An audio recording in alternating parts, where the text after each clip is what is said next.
Okay, this is your Monday, January 20 something or other, third or second. Anyway, this is your 9 questions related to Pythagoras. This is your second last review before your test. First question says, what is the square root of 625? And use prime factorization to determine if it is a perfect square. So remember what we said before. If we take the number 625, there are a whole bunch of different ways we could say. We could say 625 can be the multiplication of 5 multiplied by 125. We could say it's 25 multiplied by 25. Well, that helps us.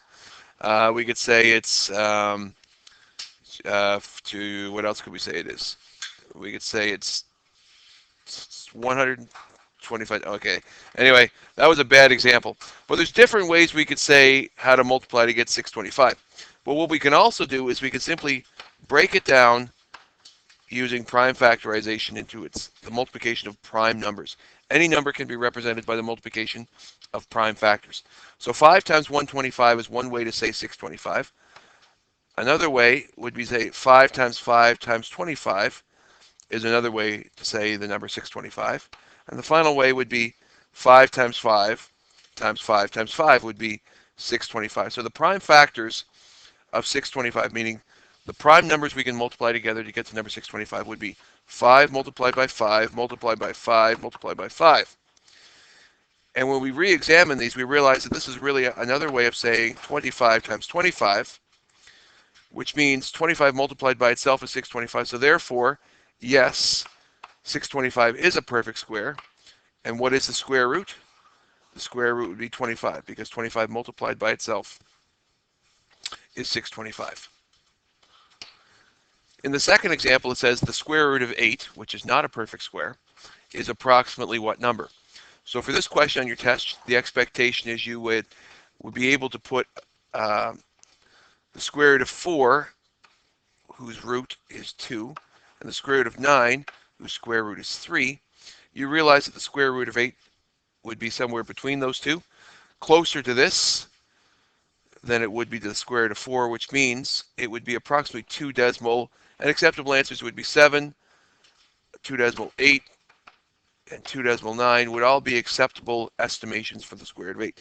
If I actually pulled up my calculator and said what is the square root of 8, it would say 2 decimal 828, which is approximately 2 decimal 8. But these, since we're doing it without a calculator and using a number line, are acceptable answers as well. Question number 3, I think.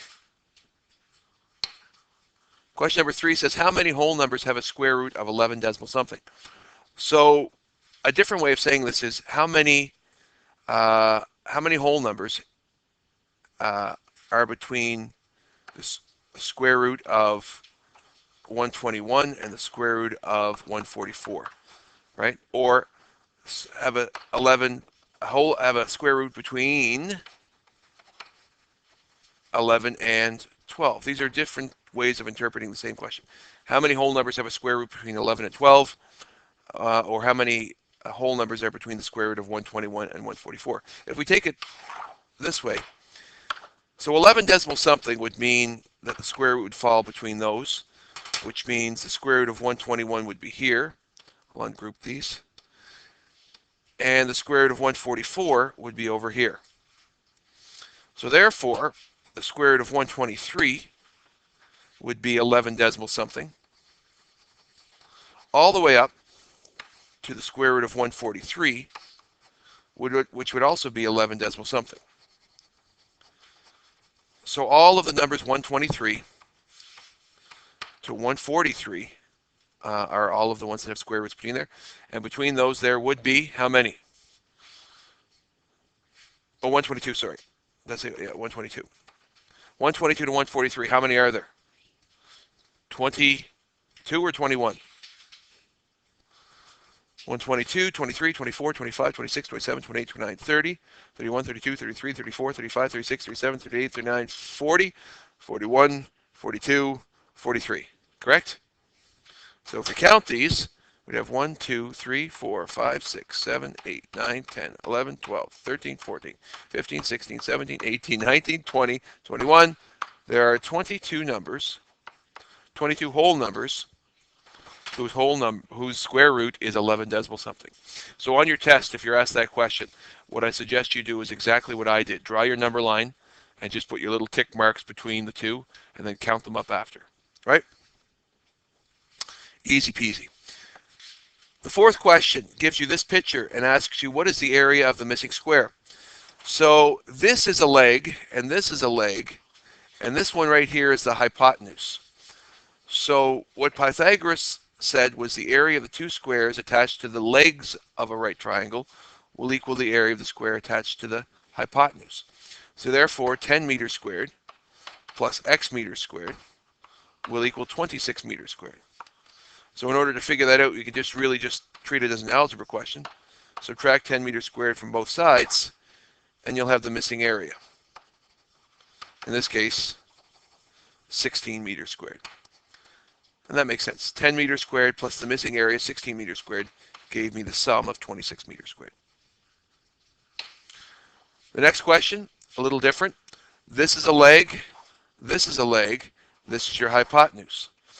So it gives you the two areas, and it's looking for the side length of the hypotenuse, not the area. So this square's area plus this square's area will equal this square's area, which is 64 meters squared.